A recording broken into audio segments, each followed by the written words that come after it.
Welcome back, travelers. It's the second part of Feldon. It is here. I am excited to share this with you guys. It's going to be very emotional.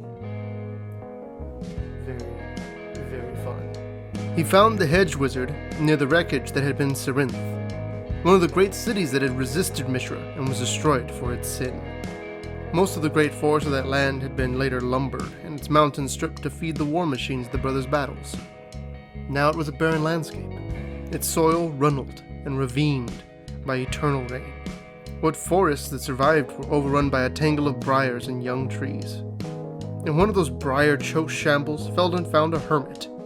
The man had defended his patch of ground from Mishra's armies, and the strain had nearly broken both his mind and his spirit. He was a hunched figure, bent nearly double with age, with a drooling grin and a cackling laugh. Feldon approached him with open hands, showing he was weaponless. The hermit had heard of the Council of Mages at Teresia City, and had known of Feldon's name among them. He laughed and capered and allowed Feldon to come within his forest, to study the hermit's magics. Feldon offered to teach the hermit his own spells in return, but the hunched madman would have nothing to do with the mountains or their power. Instead, he taught Feldon of the woods, and they crossed and recrossed his small domain, which he had so laboriously held against all invaders. Over the course of the next month, Feldon felt he knew the land as well as the old hermit. They spoke of many things, of plants, of trees, and of the seasons. The hermit felt the world was getting colder beyond his borders, and Feldon agreed. It seemed to him that the glaciers of his home were swelling slightly with every passing year. Finally, they spoke of magic. Feldon showed his power, summoning images from the flames of birds, mythical dragons. Finally, a simple, knowing smile. When Feldon had finished, the hermit cackled and nodded. The madman stood, arms folded in front of him. Feldon started to say something, but the hermit held up a hand to quiet him. For a moment, there was silence in the forest. Then there was a noise. Or rather, a sensation. A rumble that pounded through the ground and into Feldon's bones. The ground quaked beneath his feet, and the campfire collapsed in on itself from the shuddering ground. Feldon cried out despite himself, but the hermit did not move. Then the worm appeared. It was a great, ancient creature, as large as one of Mishra's dragon engines of old. Its scales were gold and green, and it had baleful red eyes that glimmered in the dark. It loomed above them for an instant and was gone. A wall of scales surged past them, the worm's elongated body hurtling before them. After a long time, the worm's whip-like tail spun out, smashing the trees like a line pulled from a runaway wagon. The ground stopped shaking. The old hermit turned and bowed deeply. Feldon returned the bow and understood how the ancient mage had kept this patch of forest for all these years. Carefully, Feldon outlined his problem. He had lost someone dear to him, and his own magics lacked the power to restore her. But did the power of the hermit hold more? The old hermit walked back on his heels and grinned. "Is this one who's dear still alive?" he asked. Feldon shook his head, and the hermit's grin faded. He too shook his head. "I can only summon the living. That is the power of the growing briar. But perhaps I could send you to someone who might have the power you seek." Feldon left the hermit's forest the next morning, heading north. Ronan Lake bordered the lands of Serinth, and the lake had fared as badly as the land.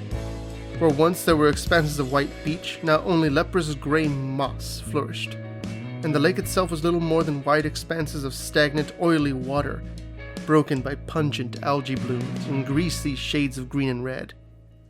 Feldon guided his small wagon along the perimeter of the lake.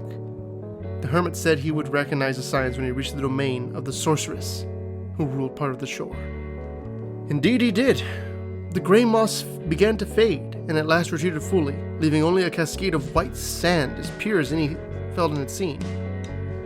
It was broken at the shore by a thin line of rounded black stones, themselves smoothed by the rolling surf. Feldon took a deep breath and smelled the fresh spray, without a tinge of musty fog.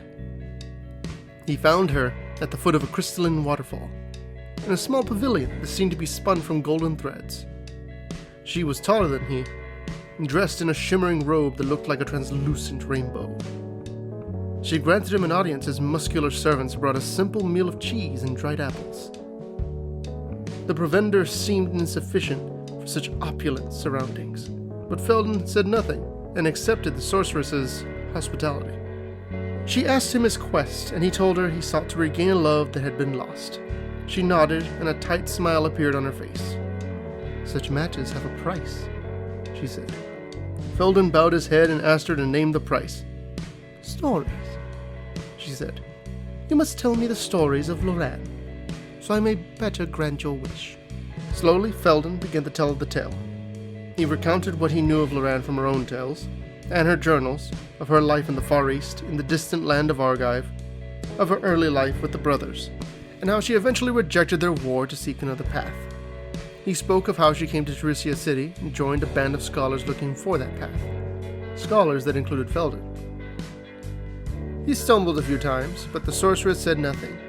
He told of how the two met, how they studied together, and how they had fallen in love.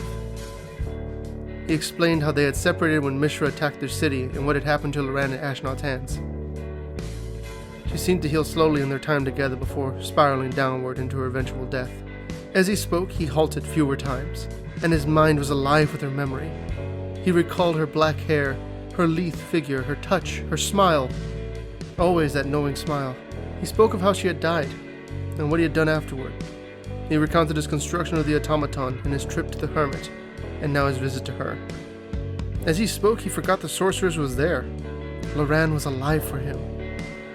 At last he came to the end of the tale and looked at the enchantress. Her face was impassive, but a single tear trickled down her cheek. "I rule in the sea and sky," she said, "much as you rule in the mountains, and the hermit, the growing vegetation. You have paid my price with a story. Now let me see what I can do." She shut her eyes, and for a moment it seemed that outside the golden pavilion the sun passed behind a cloud. Then it brightened again, and Loran stood before Feldon. She was young again, and whole, her black hair shimmering like a dark waterfall. She smiled that knowing, secretive smile she'd always had for him. Feldon rose and reached out to embrace her. His hands passed through her like smoke. The relief in his heart was replaced with fire, and he turned toward the sorceress. She had risen from her divan now and held up her hands as to ward off a blow. "She isn't real," cried Feldon, spitting out the words. "I rule in the blue," said the sorceress.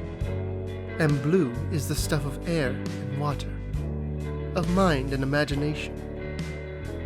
I cannot bring back that which is gone, only create its image. If you want her truly back, you must seek another." "Who is this other?" asked Feldon, and the sorceress hesitated. Again, Feldon asked, "Who is this other?" The sorceress looked at him with cold crystalline eyes. "There is a swamp farther north. He who lives there rules in the black. He can bring back what you seek, but be warned." And here her voice softened. "His price is higher than mine." And another tear appeared on the sorceress's cheek. Feldon bowed, and the enchantress offered him her hand, which the old man kissed. While the sorceress's flesh appeared young and supple, to Feldon's lips it felt leathery and ancient. He reboarded his wagon and continued. A short distance beyond the golden pavilion, he dismounted on the pristine white beach and felt the ground.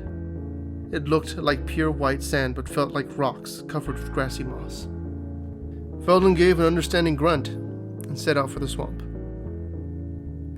Here along the northern border of Rotom Lake, there had been a village, but the land of the village had settled, or the lake had risen, so that it was nothing more than a collection of buildings rotting in a ruined swamp. Great dark birds hovered through the arch-rooted trees. No, Feldon corrected himself. Bats. They were bats, which no longer feared the light in this land of eternal gloom. The village had a rough, rotting palisade, little more than a collection of sharpened logs driven into the muck. The guards at the gate were sallow, hollow-eyed men dressed in tattered armor.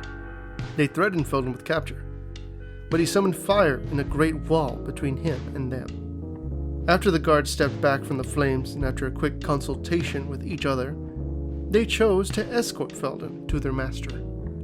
Their master was an aged spider of a man who received his visitors on a throne carved from a gigantic skull. Feldon thought briefly of the great worm that the Green Hermit had summoned, and wondered if the fleshless skull before him was of the same type. The ruler of the swamp was short, pot-bellied, and bald, and slouched in a corner of the throne as Feldon explained his quest. He had lost someone dear, said Feldon, and was told that the master could find a way to return her. The man gave a watery, choking laugh. I am the master of black magics, Redling, he said. I know the powers of life and death. Are you willing to pay my price? And your price is? Asked Feldon. The master stroked his hairless chin. I want your walking stick. Feldon gripped his silver cane tightly. I cannot part with it. I pulled it from a glacier many years ago. It is like a part of me. And your love is such a pale, insubstantial thing that you cannot part with a hunk of metal for it. Feldon looked at the twisted spider of a man, and then at his rune-carved cane. He held it out. Your price is met. Excellent, hissed the master of the swamp, taking the cane. Let us begin. For 3 days and 3 nights, Feldon studied at the feet of the master.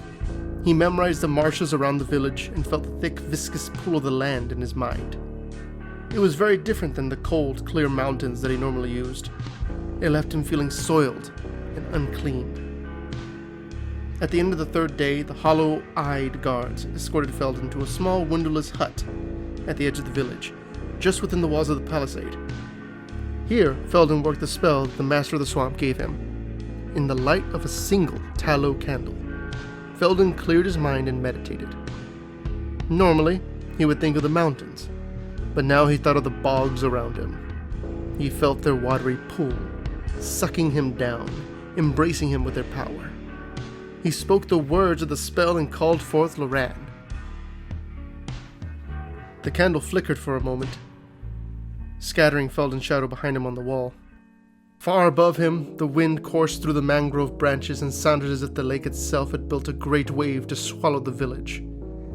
Everything grew quiet. There was a sound of footsteps outside. They moved slowly and ploddingly, the thick mud pulling at heavy feet as the sound approached. It was the sound of a figure staggering and sloshing through the muck. For the moment, Feldon's heart leaped. Had he succeeded? Something heavy and wet thumped against the door, sounding like a bag of wet earth. Slowly, Feldon pulled himself to his feet. He no longer had his cane, and shuffled to the door. The door gave another sloshing thud, and then another. As Feldon reached it and grasped the knob, the stench hit him. It was a moldering, heavy smell of rotted flesh and damp earth. It was the smell of death. Feldon's heart sank as he realized what he had done with the master of the swamp spell. There was another thump, and the door shifted, but Feldon was leaning against it now, seeking now to keep whatever was on the far side out. He did not want to see if the spell had succeeded. He did not want to know.